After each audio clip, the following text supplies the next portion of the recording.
Welcome back. We're continuing the news. Women are being urged to get screened for endometriosis. Endometriosis is a leading cause of infertility. Shamala Pullen tells us more in this evening's edition of the Health Report. Endometriosis is an inflammatory condition in which the lining of the uterus is found growing outside of the uterine cavity, such as on the bowel, the bladder, or the lining of the uterus and ovaries. The exact cause of endometriosis is not known.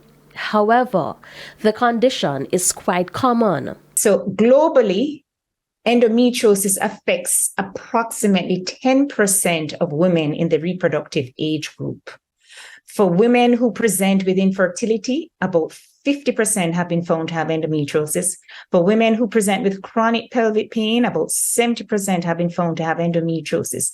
And the thing about it is that many women suffer with endometriosis for sometimes up to 12 years without being diagnosed, because the diagnosis can be quite challenging. The most significant symptom is pain. If you have painful intercourse, and when we talk about painful intercourse, I'm referring to pain usually in the lower part of the belly. Some people will say the lower belly button pain. If you have painful periods, and if the pain in the periods are before the period, during the period, and even after the period you're still having pain, you're more likely to have endometriosis.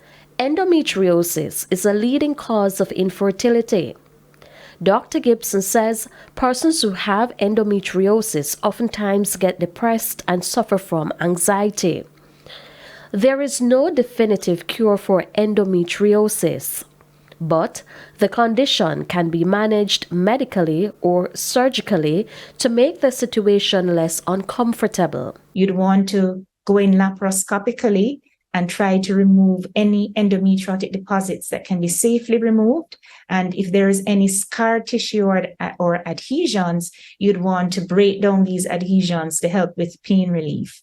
So, but that is not a full cure, but it will offer significant symptom relief in a lot of cases. But to definitively treat endometriosis, you may have to resort to doing a hysterectomy and a removal of both ovaries. And in that scenario, the person may no longer complain about endometriosis. With their health report, I'm Shamala Pullen wishing you good health.